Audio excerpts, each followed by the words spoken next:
Drugs కేసులో ప్రధాన నిందితుడు. ఆ కేసు ఇన్వెస్టిగేట్ చేస్తున్న ఆఫీసర్ హత్య కేసులో ప్రధాన నిందితుడు. వాడు దొరికేదాకా డిపార్ట్మెంట్ మొత్తం ఇదే పని మీద ఉండాలి.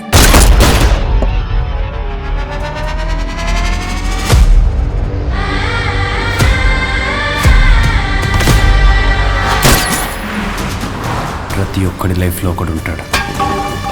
వాడి కోసం మనం ఏం చేయడానికైనా వెనుకాడు.